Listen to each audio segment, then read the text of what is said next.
Hola amigos, en el estudio nos encontramos acá exactamente en el río Lempa, de acá del distrito de Nueva Concepción. Podemos ver que el caudal del río se encuentra bastante calmado.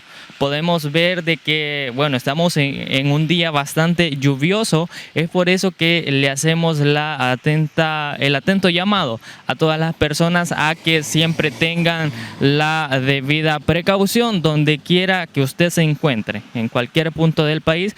Pero nosotros le estamos informando desde acá, desde el distrito de Nueva Concepción. También nos trasladamos hacia el río Mojaflores, que también podemos observar que el caudal del río se encuentra bastante calmado, pero también vemos que hay personas pescando, personas bañándose, así que le hacemos el llamado a que siempre tengan la debida precaución.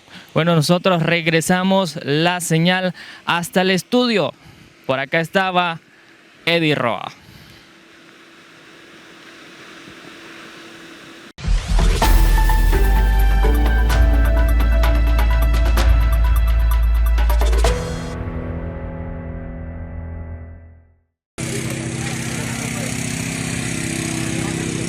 Socorristas de comandos de salvamento trabajaron varios minutos para liberar al motorista de este microbús de la ruta 6A que había quedado atrapado entre los hierros de la unidad tras colisionar frontalmente con un microbús particular en la calle Amariona. La excesiva velocidad habría sido una de las causas de este siniestro vial. De igual manera, se encontraba una persona atrapada, se tuvo que utilizar el equipo hidráulico para poder liberar a la persona de sus miembros inferiores, el cual pues gracias a Dios se logró rescatar con vida, alrededor de 7 minutos de trabajo con herramientas hidráulicas, el cual para poder expandir y sobre todo liberar a la persona que se encontraba atrapada.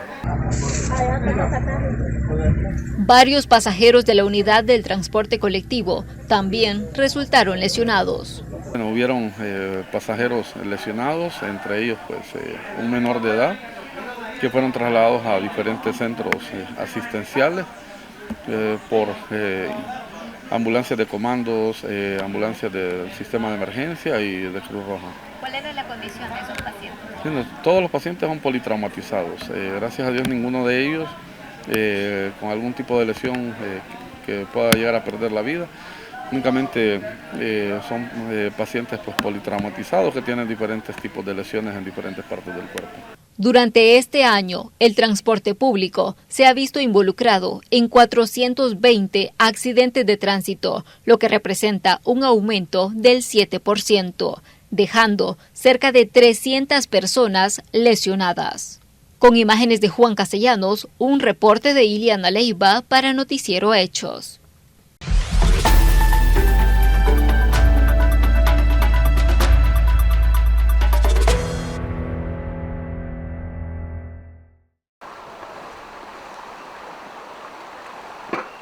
Varios derrumbes se han registrado tras las constantes lluvias. Uno de los sectores afectados fue Changayo de Ilopango, donde la saturación de agua en la tierra provocó el desprendimiento de taludes, poniendo en peligro las viviendas y a los habitantes, quienes aseguran que constantemente han solicitado ayuda para realizar obras de mitigación, pero sostienen que no son escuchados. No, aquí no, ni asomado. ¿Qué esperarían ustedes? Que los ayuden, que pongan carpeta. Eso evita deslizamientos. Sí. Ni lamio, una vez el año pasado me dijo que me iban a dar lamio. No les dieron nada. No duerme uno en la noche. Toda la noche pasa uno. Los derrumbes nada más. Pero aquí es mentira, que aquí nadie ayuda. Sí, es por gusto. Es buenos días. Además, la calle se encuentra en mal estado y con las intensas lluvias, la problemática sigue aumentando. Otro derrumbe ocurrió en la carretera que de Jujutla conduce hacia Aguachapán, donde el deslizamiento de tierra bloqueó el paso en ambos carriles. Las tormentas también han provocado la caída de árboles. Uno de ellos se dio sobre una vivienda en la colonia San Juan Bosco, en Coatepeque, Santa Ana Este. Mientras que en la carretera que de San José Guayabal conduce hacia San Martín, un árbol cayó sobre un poste del tendido eléctrico, afectando el tránsito en la vía. Estas torrenciales lluvias generan preocupación para las personas que habitan en sectores vulnerables, como la comunidad El Granjero, ya que se encuentra a un costado del río Acelguate, el cual en cada invierno provoca inundaciones en este sector de San Salvador. En otras ocasiones pues hemos solicitado un dragado y hasta la vez no hemos obtenido ningún tipo de respuesta. Ese nos ayuda un poco a mitigar un poco lo que es el riesgo, ¿verdad? Porque baja el nivel del río. Por lo tanto, no sube tanto el agua, sí. Pero por el momento no hemos obtenido ningún tipo de respuesta. Al ser catalogada como una zona de alto riesgo, las autoridades trasladaron a algunas familias a los albergues, ya que tras la alerta roja se pueden realizar evacuaciones de forma obligatoria. Con imágenes de Juan Castellanos, un reporte de Iliana Leiva para Noticiero Hechos.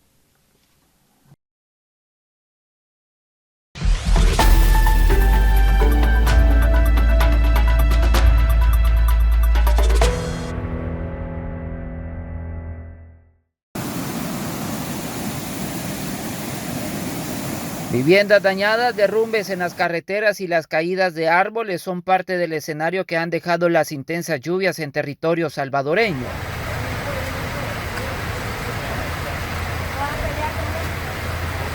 En el oriente del país el panorama no ha sido nada alentador, y es que los caudales de río y quebradas han arrasado con todo a su paso. Una de las familias que se ha visto afectada es la de Jorge Argueta, quien vive en el caserío Punta Jocote en el departamento de La Unión. Dice que en un abrir y cerrar de ojos su vivienda se inundó, una problemática que es recurrente año con año en la zona. Siempre que hay estos eventos así de tormenta, siempre estoy viviendo esta situación. Sí, es difícil, pero no podemos hacer nada más nosotros, solo soportar, como dicen, esperar que pase esto. ¿Qué es la problemática que se vive acá? Bueno, aquí más de todo el problema es que como no hay salida de agua, entonces lo que hace el agua es solo subir, pero el más afectado soy yo porque se me llena la casita y es el problema que tenemos. Ya al ver llenita la casa nos preocupamos porque no hallamos cómo hacer. ¿Ya han expuesto esta problemática ustedes con las autoridades? Bueno, no con las autoridades, pero sí han venido del Ministerio de Salud, pero no hacen nada. Solo vienen a ver y ya no hacen nada. Sí. ¿Temen la proliferación de enfermedades virales? No, hombre, yo desde aquí cuando esto pasa hay un zancudero terrible y a veces no soportamos también tantos zancudos, enfermedades, que el agua, pues que el agua no es un agua, el agua llovida es sana, ¿verdad? Pero al caer en los charcos que nosotros tenemos es terrible. Hay quienes que por temor a posibles tragedias decidieron evacuar y buscar los albergues que se han habilitado mientras pasa la emergencia. La creciente fue bastante fuerte y nosotros por miedo tuvimos que salir porque como no tenemos otra salida, pues, y para evitar una tragedia era mejor salir, no teníamos otra oportunidad. ¿Habían niños, adultos mayores? Sí, por lo menos alrededor de nosotros hay señores, hay niños. Por lo menos yo tengo 3 niños, que por lo menos si no hago la forma de sacarlos, entonces podemos perecer. No buscan a ver qué le hacen a uno. Entonces, uno hasta que mira esa quebrada llena, uno puede salir y no busca comprar comida. ¿Cómo nos sale uno? Le digo yo, no lo voltean a ver ni a uno, esas quebradas están llenitas de chuco. Entonces, ¿de qué sirve no vivir así y la demás gente lo perjudica a uno? Entonces no se puede, como le digo yo, quiera lo hicieran una pasarela allí, le digo yo. Ustedes lo que piden es un acceso para poder salir en las emergencias. Así es, una pasarela en que sea pequeña, nosotros de pobres. Porque no podemos, pues ¿cómo? Aunque sea humilde, en un ranchito vivimos, pero somos felices. Porque usted sabe que uno es pobre, no puede. La habitación no los alcanza, si ajustamos para una librita de viola no estamos para nada, ¿no? Las autoridades han reiterado que han activado los mecanismos para hacerle frente a estas condiciones climáticas y pidieron a la población que se encuentre en zona de riesgo evacuar a la brevedad posible.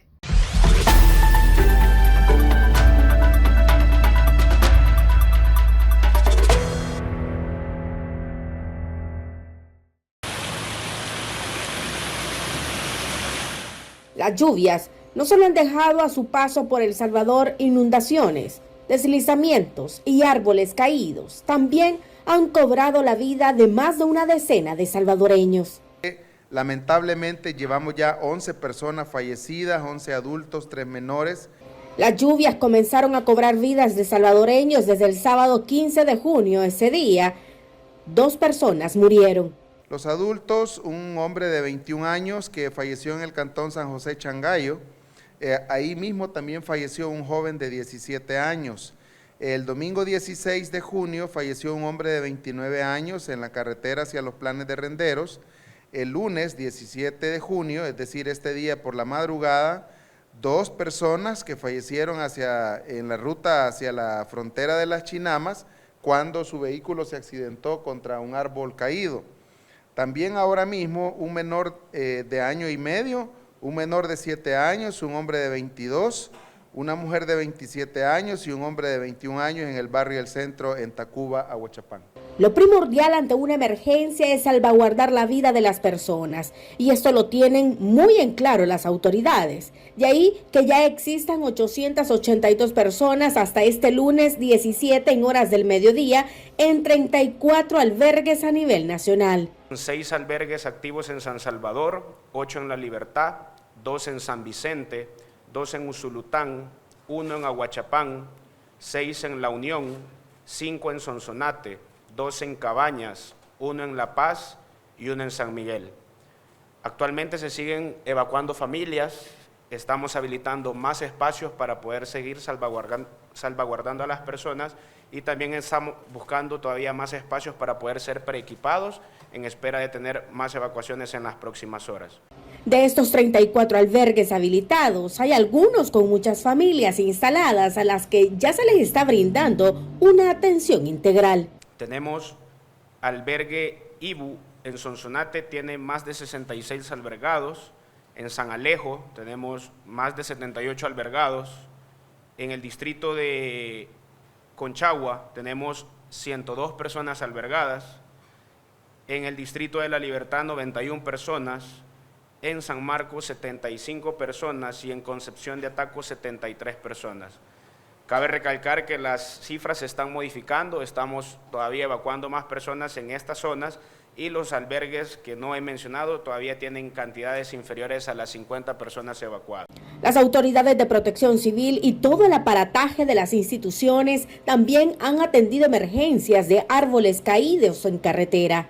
Llevamos ya un total de 226 árboles que han sido atendidos por diferentes instituciones, Dirección General de Protección Civil, Cuerpo de Bomberos, comisiones comunales, Ministerio de Obras Públicas.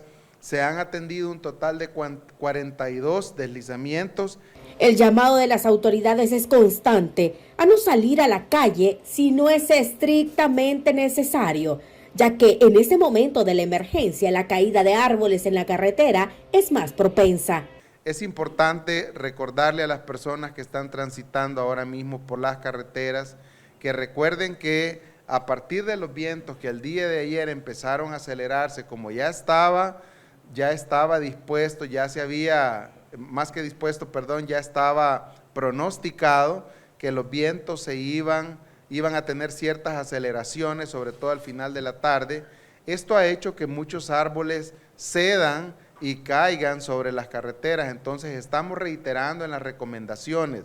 El director de Protección Civil también hizo un llamado a la población que vive en zona de alto riesgo a evacuar cuando las autoridades así se lo soliciten. Si se les pide que evacúen, háganlo. Si viven cerca de algún talud, evacúen a una zona segura. Yo sé que el apego a las cosas materiales es muy fuerte, pero la vida no tiene precio, bajo ninguna circunstancia se le puede poner precio a la vida de una persona. En ese sentido, hoy por hoy, La prioridad número 1 es salvaguardarse, estar en un albergue, se ha trabajado a fin de brindarle las condiciones necesarias.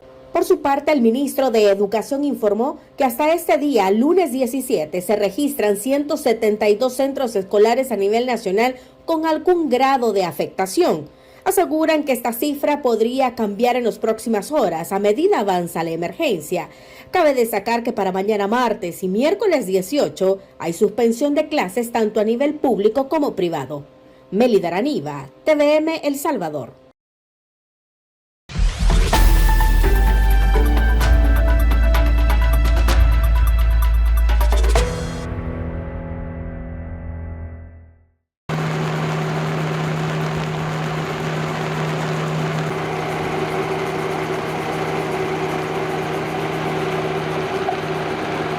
Una pareja que se conducía en un vehículo particular falleció tras impactar contra un poste del tendido eléctrico y el arriate central de la carretera que conduce hacia el Congo Santa Ana. Socorristas presumen que las fuertes lluvias y lo liso de la carretera hicieron derrapar al conductor, provocando la tragedia. Según la versión de los familiares, dice que el carro tuvo un percance y fue a impactar lo que es al poste y fue a quedar lo que es en una quebrada. Lastimosamente hay 2 personas atrapadas en lo que pues lastimosamente ya están fallecidas.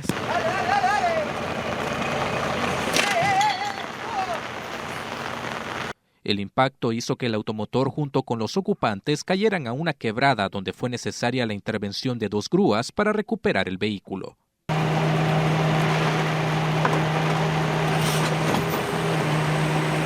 Los socorristas trabajaron para recuperar los cuerpos que fueron retirados del lugar debido a las tormentas.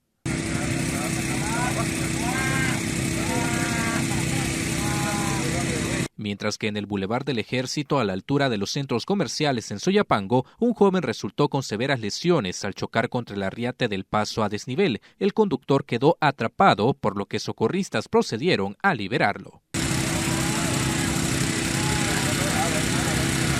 Resultando un joven con severas lesiones, el cual asimismo quedó atrapado entre los hierros retorcidos del vehículo, por lo cual tuvo que ser necesario el uso de equipo hidráulico. Otro percance ocurrió sobre la Alameda Juan Pablo II, donde el conductor de un vehículo impactó contra otro automóvil que se encontraba estacionado por desperfectos mecánicos. En este accidente se reportó una persona lesionada. Un vehículo se había quedado por desperfectos mecánicos y había puesto la señal respectiva, cono y luces de emergencia, pero otro vehículo que circulaba a una velocidad imprudente se fue a impactar contra este vehículo, dejando a una joven con severas lesiones, por lo cual nuestros socorristas le brindaron la asistencia oportuna. Y en el kilómetro 49 de la carretera que de Santa Ana conduce hacia San Salvador, un arrastre impactó contra un camión, provocando que ambos se salieran de la vía y cayeran a un barranco. 2 personas resultaron lesionadas en este accidente generado, según las autoridades, por la invasión de carril. Este es un reporte de Fernando Morales.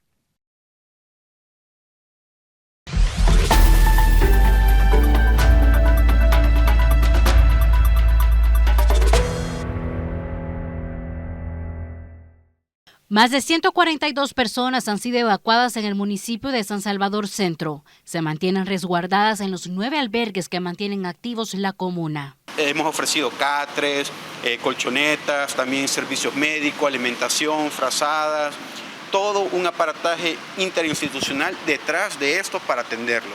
Algunas zonas vulnerables resaltan son la calle a los Planes de Rendero y al Volcán, así como las cuencas bajas. Autoridades municipales no reportan daños en viviendas ni personas lesionadas durante la emergencia, pero sí más de 65 árboles caídos. Otras afectaciones que hemos tenido son anegamientos en calles secundarias. Hemos tenido 4 deslizamientos en calles secundarias. Sin embargo, estas situaciones podrían continuar para lo que resta de la semana, ya que se esperan más lluvias, de acuerdo al ministro de Medio Ambiente. Seguimos con lluvias tipo temporal, seguimos con lluvias durante prácticamente toda la semana. Igual vamos a estar actualizando todos los días acerca de esta evolución. También se refirió a las zonas donde se tiene la mayor acumulación de agua. Por ejemplo, en la ciudad de San Salvador se han tenido acumulados de más de 200 milímetros. Volcán de San Vicente, San Miguel, se han tenido acumulados pues bastante grandes. El mayor acumulado hasta el momento es en la zona de Apaneca con 337 milímetros de lluvia. Es una cantidad bastante significativa tomando en cuenta la topografía irregular también de esa zona. El país se mantendrá durante 15 días en estado de emergencia nacional debido a las condiciones climáticas. Entre las medidas está la evacuación obligatoria cuando sea requerida. Este es un informe de Marcela Rivera.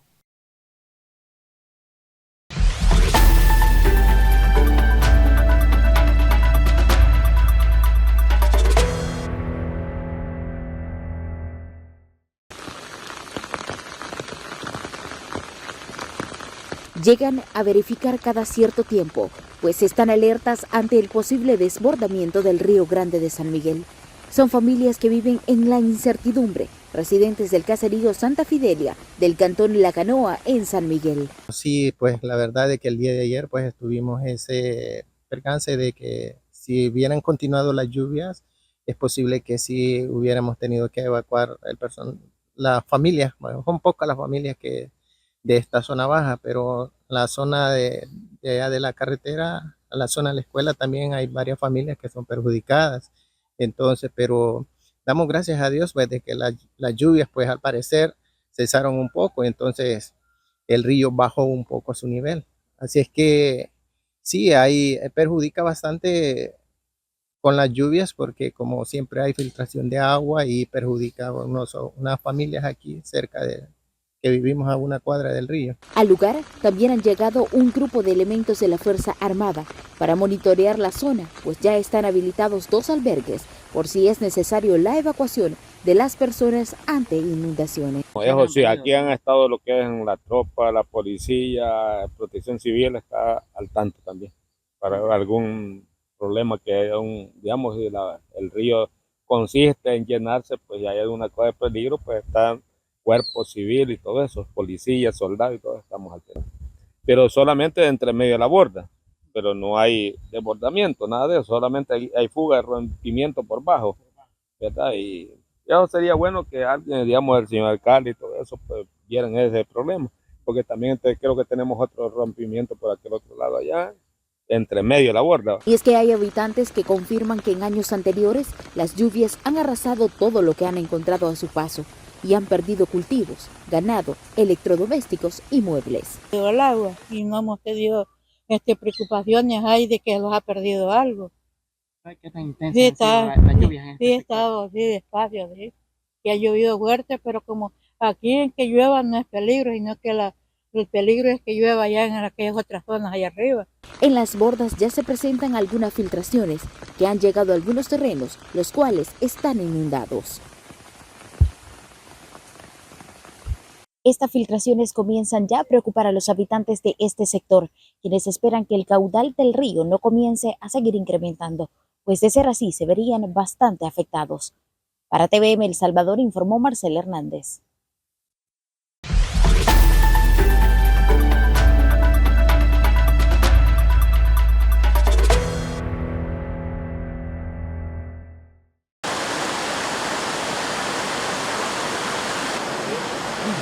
Si lo tira aquí, lo vuelve a regar. Habitantes de la comunidad del Jute 2 en La Libertad afirman que las recientes lluvias no han provocado estragos graves como en años anteriores. Sin embargo, se han evacuado de manera preventiva a unas 60 personas y se han realizado trabajos de mitigación previo a la llegada del invierno. Evacuamos las personas de Jute Bocana con protección civil y alcaldía municipal del Puerto de la Libertad.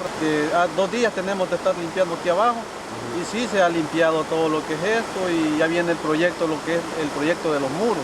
Esta comunidad fue impactada por las lluvias del año pasado, provocando la pérdida de negocios que eran la fuente de ingresos de varias familias. Y aunque por el momento se mantiene la calma en el lugar, los residentes piden que se eleve el puente sobre el río El Jute, pues temen que esto genere inundaciones.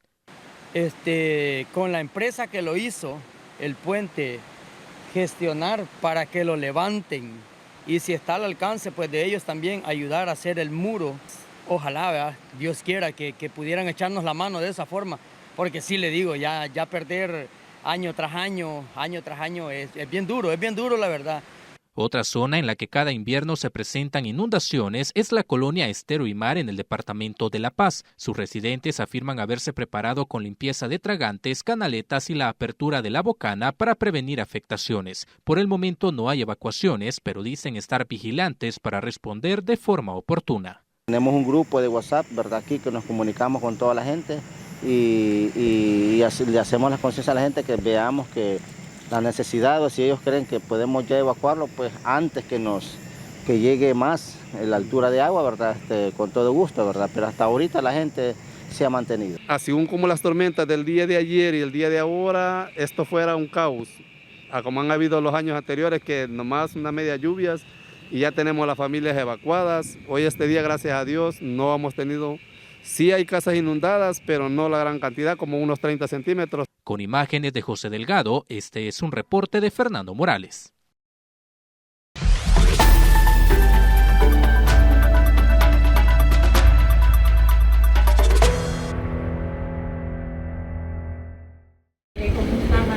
La casa de Esther Mezquita, ubicada en la comunidad Nuevo Israel en San Salvador, se vio afectada por la caída de un árbol tras las lluvias registradas en las últimas horas.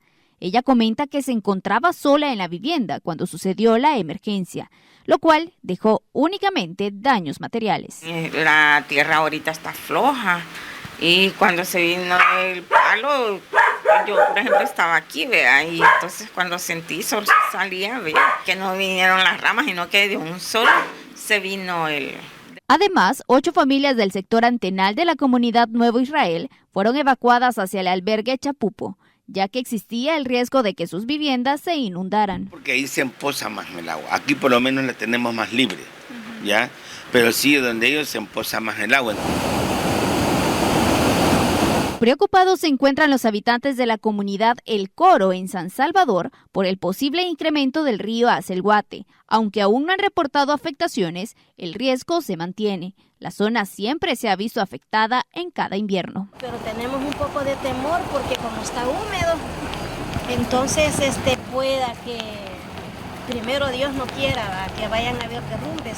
Entre los vecinos del sector se han organizado para habilitar las instalaciones de la casa comunal y albergar a las personas que lo necesiten en caso de presentar alguna situación. Nosotros lo que hacemos aquí es alertar a la gente que si ya miran de que el río demasiado crece, pues que evacúen. Ahí está la casa comunal, tenemos albergues aquí en las otras comunidades, que es lo más importante en la vida de nosotros. Que se acerquen, que nos ayuden, pues, porque nadie se acerca y estamos a la voluntad de Dios.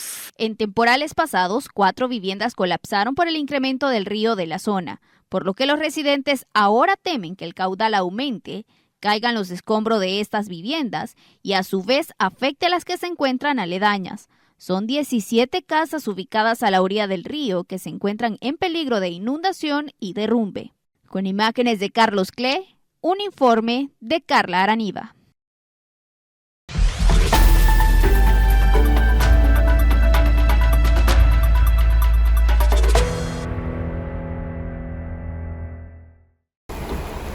Las fuertes lluvias de las últimas horas incrementó el caudal del río Paz en frontera La Achadura. A escasos metros estuvo de alcanzar el límite de la estructura del puente que divide El Salvador con Guatemala, en San Francisco Menéndez, Aguachapán. Esto provocó preocupación en los habitantes de la zona baja, ya que el río se desbordó en el lugar conocido como Palo de Fuego en Rancho San Marcos, donde un grupo de personas quedaron atrapadas por las inundaciones. El alcalde de Aguachapán Sur, Hugo Torrento, se hizo presente para verificar los acontecimientos y poner a disposición los albergues para salvaguardar la vida de los habitantes que residen en zonas vulnerables.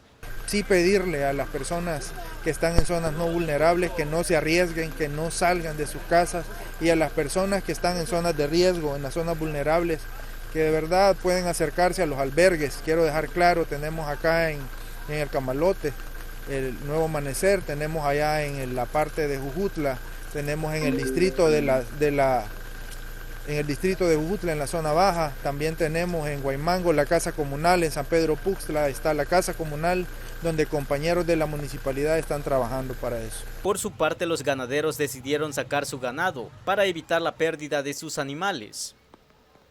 Según el pronóstico del tiempo, más lluvias se prevén en las próximas horas, por lo que las autoridades de Protección Civil hacen el llamado a acatar las indicaciones en este estado de emergencia nacional. Para Noticiero Hechos, este es un informe de Alonso Rojas.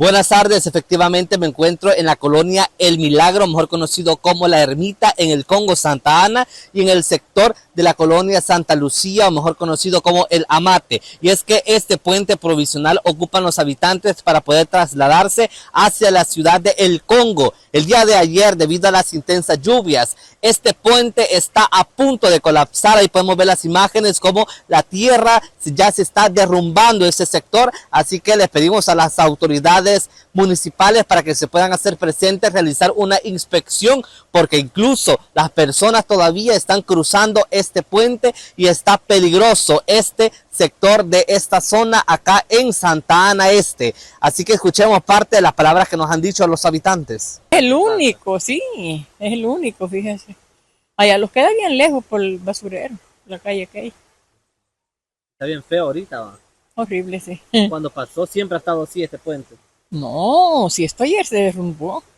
Según me dijeron a mí, yo no, nomás vivo al otro lado, pero yo no había pasado hasta ahora. Ajá. Pero sí da miedo porque ahí está comido para acá, mire, ese pegoste donde se para uno.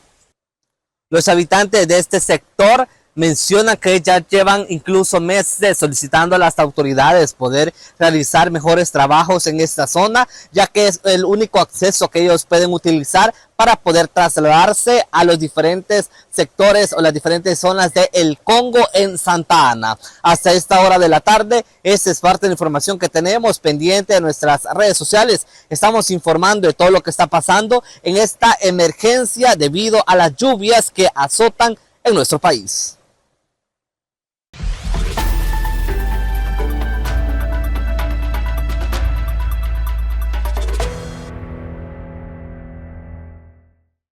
Un alto funcionario israelí ha confirmado este lunes la disolución del Gabinete de Guerra de Israel, creado tras los ataques terroristas del 7 de octubre. El primer ministro Benjamín Netanyahu habría hecho el anuncio durante una reunión el domingo del Gabinete de Seguridad, que será a partir de ahora el encargado de tomar las decisiones relacionadas con la guerra. La decisión llega tras la dimisión la semana pasada del centrista Benny Gantz del partido Unión Nacional, y mientras Israel continúa con las operaciones militares en la Franja de Gaza. El ejército ha anunciado que implementará una pausa táctica diaria a lo largo de una carretera en el sur de Gaza para permitir la entrega de ayuda humanitaria a través del paso fronterizo de Kerem Shalom. Rezando entre las ruinas, los palestinos celebran un sombrío Eid en Gaza, donde más del 80% de la población vive desplazada. Para esta familia refugiada en una escuela de la ONU en Han Yunis no hay mucho que festejar. Otras personas pueden vivir sus vidas, pueden celebrar el Eid, sacrificar animales, pero aquí no hay Eid. No hay señales de celebraciones, no hay rezos en masa. Nos despertamos y dormimos con el sonido de los bombardeos. Un ataque aéreo israelí interrumpe la tensa calma en el campamento de Bureij, provocando la muerte de varias personas, incluidos niños, según un hospital cercano. ¿Qué te ha hecho esta niña, Netanyahu? ¡Qué vergüenza!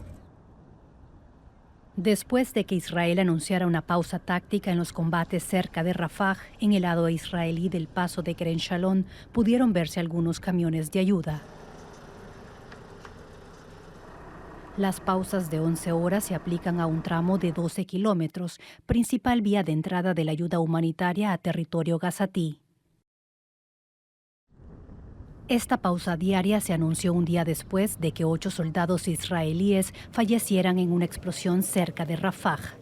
La minoría drusa de Israel celebró el funeral por uno de ellos, el capitán Wessim Mahmoud. Los preparativos para Eid ahora son para recibir a muchas personas que vienen a dar el pésame y a organizar el funeral. El ejército de Israel ha registrado un total de 310 muertes desde el comienzo de su ofensiva terrestre en octubre. Según el Ministerio de Salud controlado por Hamas, más de 37.000 palestinos han sido asesinados en Gaza. Tras 8 meses de guerra, una pausa diaria se queda corta ante las expectativas de un alto al fuego total, como exige la comunidad internacional, incluido el principal aliado de Israel, Estados Unidos. Y Naciones Unidas ve positivo el anuncio por parte del ejército israelí de realizar esta pausa diaria en los combates para permitir el ingreso de ayuda humanitaria, cuyo bloqueo deja en una situación de vulnerabilidad extrema a los más pequeños.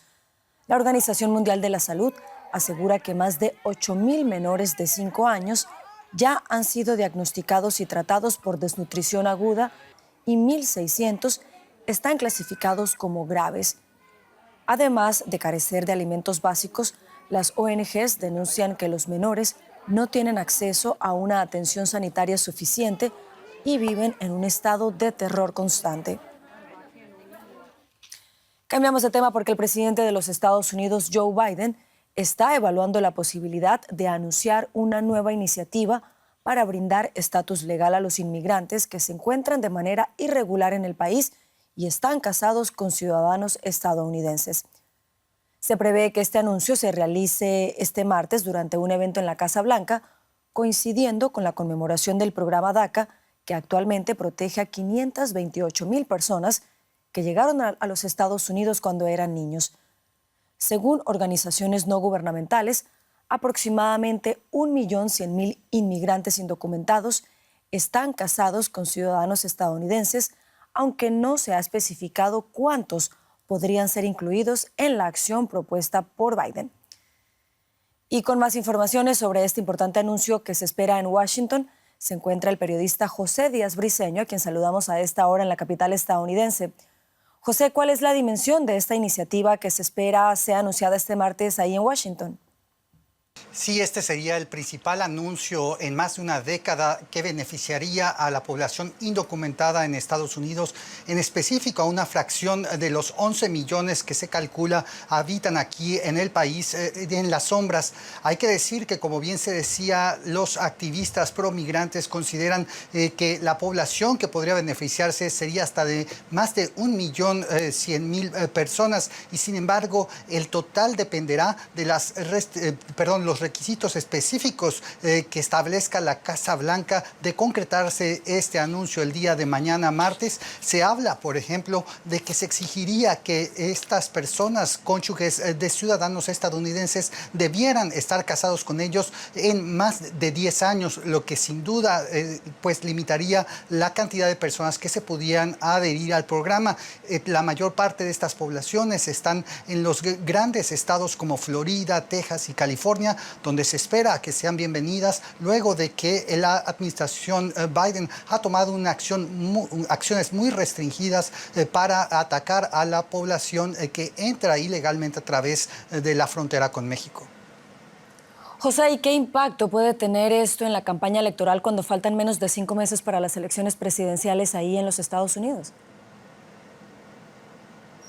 Sí, la administración Biden ha asegurado a distintos medios de comunicación que esperan justamente proveer con esto un alivio a millones de ciudadanos que en principio tienen la oportunidad de votar y que podrían ser decisivos, particularmente de población latina, en estados claves en la elección presidencial de noviembre como Arizona o Nevada. Hay que decir también que 75% de los estadounidenses, de acuerdo con encuestas de grupos promigrantes apoyan este tipo de regularización de los esposos indocumentados de ciudadanos estadounidenses, lo que en principio podría darle un respiro al presidente Biden, que ha visto en meses recientes pues algún tipo de deslizamiento del apoyo de la población latina hacia su rival republicano Donald Trump.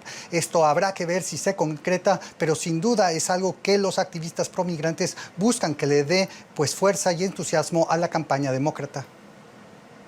José Díaz Briceño en Washington, gracias por estas informaciones a propósito de este anuncio que se espera para este martes. Y ya nos acompaña Rosa Casals, de manera que pasamos a la información económica. Rosa, y arrancamos en Venezuela. Así es, vamos en primer lugar a América Latina. Carol, Venezuela podría estar a punto de perder la propiedad sobre Citgo, la petrolera venezolana que se encuentra en Estados Unidos, valorada en unos 13.000 millones de dólares. El gobierno venezolano dijo el lunes que se reserva acciones judiciales contra quien participe en lo que considera venta forzosa de Citgo. La filial de la estatal Petróleos de Venezuela, PDVSA, en Estados Unidos, está en pleno proceso de venta autorizado por un tribunal estadounidense tras numerosas demandas de acreedores por expropiaciones y por deudas que superan los 20.000 millones de dólares. El Estado venezolano adquirió la empresa de origen estadounidense en 1990. Desde entonces ha sido uno de sus principales activos económicos. Caracas dice que no reconocerá su posible venta. Un asunto que comentamos en Caracas con José Torojardi, economista y exdirectivo de PDVSA. Señor Torojardi, gracias por acompañarnos de nuevo. En primer lugar, cuéntenos qué ha ocurrido exactamente con Citgo, por qué el juez federal estadounidense de Delaware denegó los argumentos del gobierno venezolano, cómo se llegó al proceso de venta.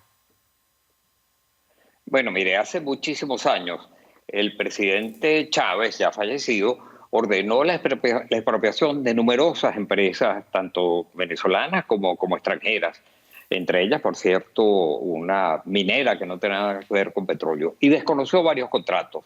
Eso hizo que muchas de esas empresas fuesen a arbitrajes internacionales y ganaron esos arbitrajes en el CIADI del Banco Mundial. Este tribunal ordenó al Estado venezolano indemnizar a las empresas expropiadas, cosa que no hizo el gobierno venezolano. Muchas de estas empresas fueron a tribunales en los Estados Unidos y en este caso en particular al estado de Delaware, donde un juez federal ordenó la subasta de las acciones de Citgo para que se pudiesen cobrar los acreedores, los que tienen acreencias contra el Estado venezolano. Esa es la situación actual.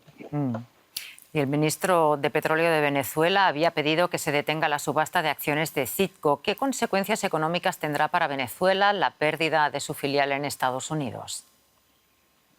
Mire, es el principal activo que el Estado venezolano tiene en el exterior. Citgo llegó a tener 7 grandes refinerías en los Estados Unidos, llegó a tener participación en oleoductos que atravesaban a los Estados Unidos de sur a norte, llegó a tener 15.700 y tantas estaciones de servicio abanderadas con la marca Citgo.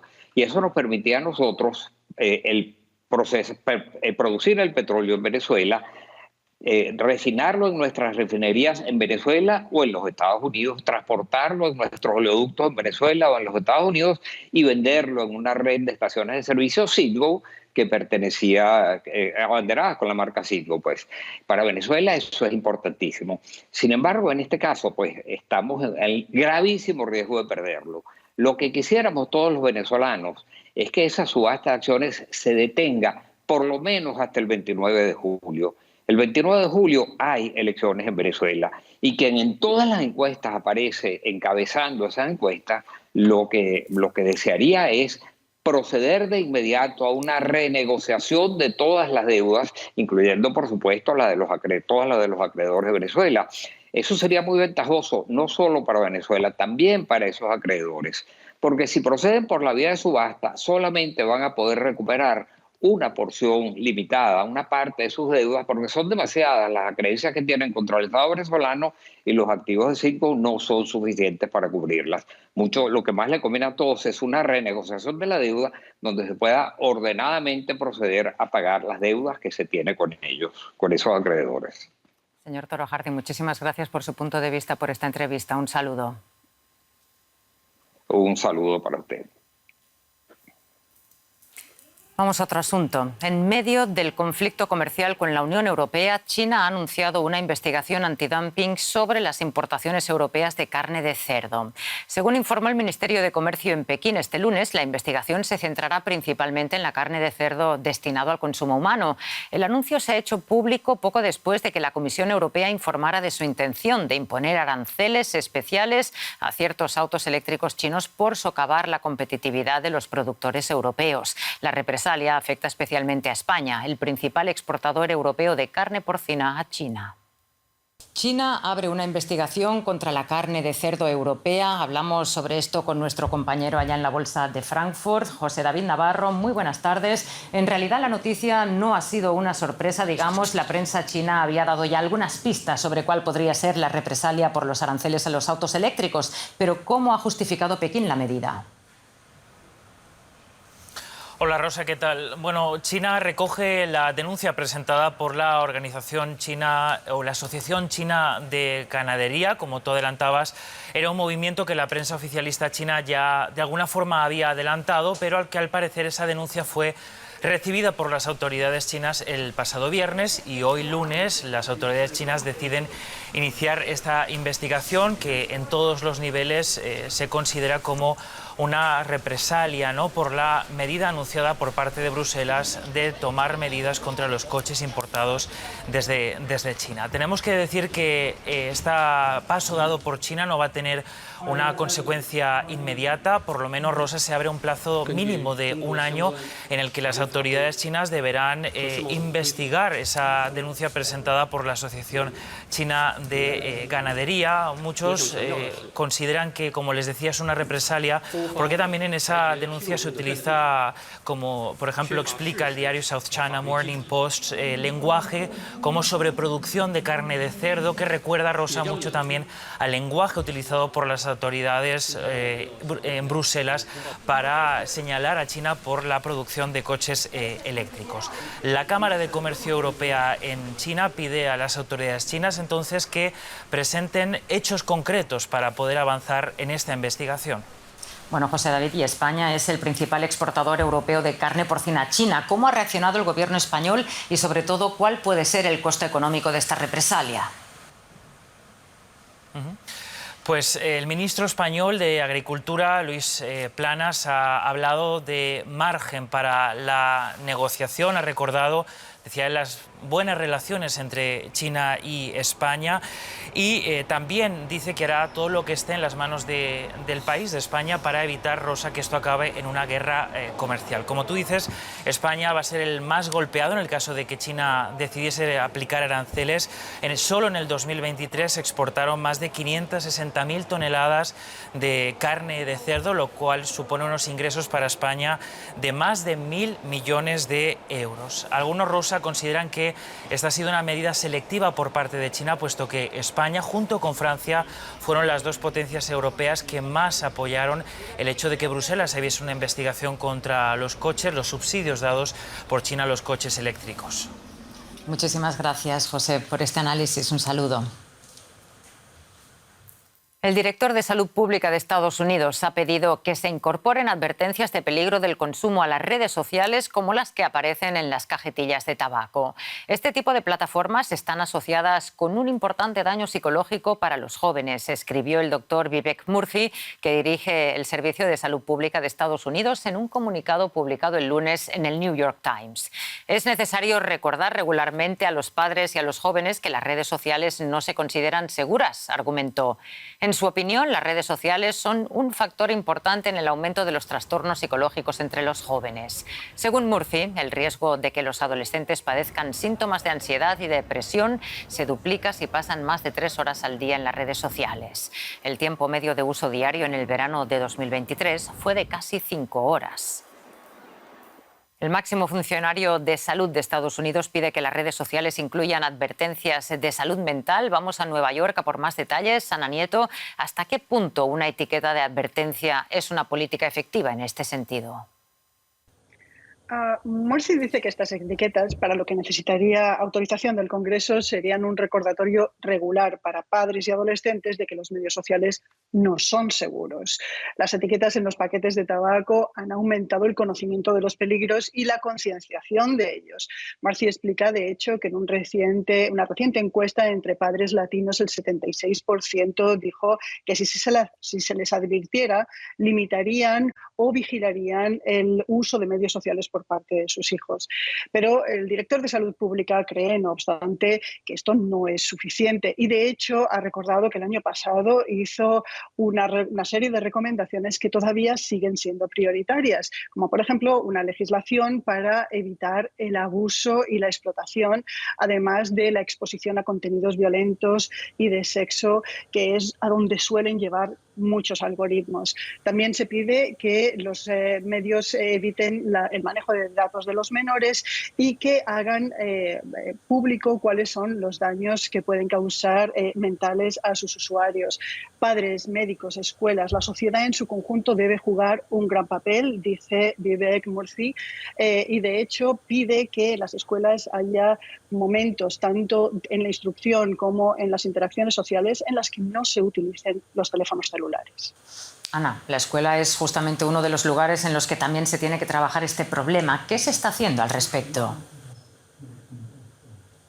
Pues en Florida y en Indiana se han prohibido recientemente el uso del teléfono celular en todas las escuelas. Y en Nueva York la gobernadora está estudiando algo que podría tener mucha influencia en otros estados. De momento, ahora mismo en Nueva York se está hablando prácticamente de aula a aula, ni siquiera de escuela a escuela. Cambia dependiendo del profesor. En los últimos 12 meses se está citando mucho el trabajo de un psicólogo de la Universidad de Nueva York, Jonathan Haidt, que ha publicado un libro sobre la generación ansiosa, que está siendo un bestseller y que aboga porque no se den teléfonos inteligentes antes de que se llegue al instituto a los menores y que no se deje entrar en redes sociales a menores de 16 años. El alcalde de Nueva York también ha pedido a los padres que no den teléfonos celulares a menores de 14 años y tanto la ciudad como el Estado ha participado de las muchas demandas que hay por problemas de salud mental y por los problemas de adicción que generan a las empresas de medios sociales. Y sin duda los padres escuchan todo esto con mucha atención. Muchísimas gracias por el análisis, Ana. Muchas gracias.